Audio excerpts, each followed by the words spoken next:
அன்பார்ந்த astro Tamil radio நேயர்களே, உங்கள் அனைவருக்கும் என் இனிய வணக்கங்களை தெரிவித்துக் கொள்கிறேன். மார்ச் மாத ராசி பலன் 2023 மிதுனம் ராசியினருக்கு எப்படி இருக்கும் என்பதை இப்பதிவில் காணலாம். தும்பைப்பூ சிரிப்பும், பலரை வழிநடத்தும் அளவுக்கு பட்டறிவும், எடுத்த காரியத்தை முடிக்கும் வல்லமையும் கொண்ட நீங்கள் காசு பணத்துக்காக கௌரவத்தை விட்டு கொடுக்க மாட்டீர்கள். மிதுன ராசிக்கு அதிபதி புதன் கிரகம் இளவரசன் என்று அழைக்கப்படுகிறது. அதனால்தான் இந்த ராசியில் பிறந்தவருக்கு புதன் கிரகத்தின் தாக்கம் அதிகமாக இருக்கும். இந்த ராசிக்காரர்கள் விளையாட்டுத்தனமான மற்றும் சுறுசுறுப்பான இயல்புடையவர்களாக கருதப்படுகிறார்கள். மற்றும் இந்த ஜாதகக்காரர்கள் சமூகத்தில் மிகவும் விரும்பப்படுகிறார்கள். மிதுன ராசிக்காரர்கள் பல்துறை திறன் நிறைந்தவர்கள் மற்றும் திறந்த மனதுடையவர்கள். எந்த ஒரு குறிக்கோளையும் ஆழமாக சிந்தித்து எல்லா வகையிலும் சதியிலிருந்து தன்னை விலக்கிக் கொள்கிறார்கள். ஒவ்வொரு பணியையும் சாமர்த்தியமாக எளிதாக செய்து முடிக்கக்கூடியவர்கள்.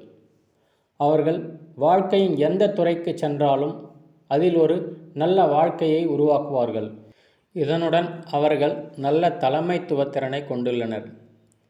இதன் காரணமாக அவர்கள் சிறந்த குழு தலைவர்களாக நிரூபிக்கப்படுகிறார்கள். சூரியன், சுக்கிரன், புதன் ஆகிய கிரகங்கள் அனுகூலமாக இருப்பதால் இந்த மாதத்தின் மத்தியில் மிதுன ராசிக்காரர்களுக்கு நல்ல பலன்கள் கிடைக்கும். சனி தனது சொந்த ராசியில் 9ஆம் வீட்டில் அமைவார்.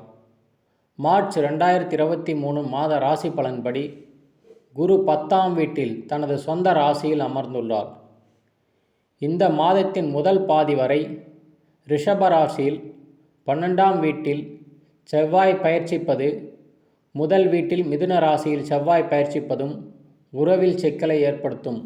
இந்த மாதம் மிதுன ராசியில் பிறந்தவர்களுக்கு 9ஆம் வீட்டில் தொழில் கிரகமான சனி, 10ஆம் வீட்டில் குரு, சூரியன், புதன், சுக்கிரன் ஆகியோர் இந்த மாதம் சாதகமாக இருப்பதால் தொழில் முன்னேற்றம் மெதுவாக இருக்கும்.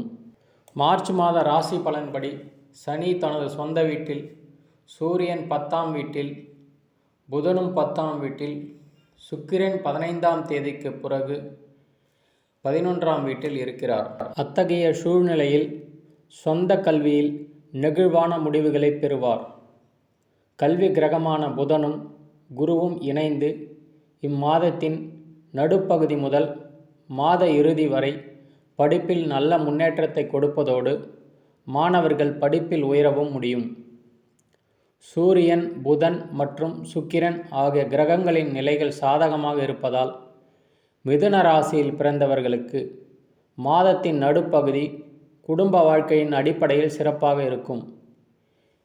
இந்த மிதுன ராசிக்காரர்கள் செவ்வாயின் நிலை சாதகமாக இல்லாததால் மாத தொடக்கத்தில் அதிக செலவுகள் போன்ற பல சவால்களை சந்திக்க நேரிடும். மிதுன ராசிக்காரர்கள் இந்த மாதம் செவ்வாய் கிரகம் சாதகமாக இல்லாததால் உடல் ஆரோக்கியத்தில் அக்கறை தேவை. இதில் நீங்கள் சில மன அழுத்தம் மற்றும் வலிக்கு பலியாகி இருக்கலாம். மன அழுத்தம் காரணமாக தேவையற்ற கவலைகளை சந்திக்க நேரிடும். இந்த மாதத்தில் உங்கள் ஆரோக்கியத்தில் சிறப்பு கவனம் தேவை.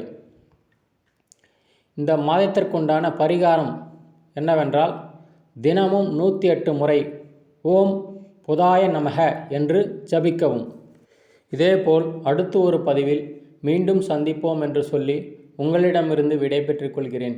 இப்படிக்கு உங்கள் ஆஸ்ட்ரோ தமிழ் ரேடியோ.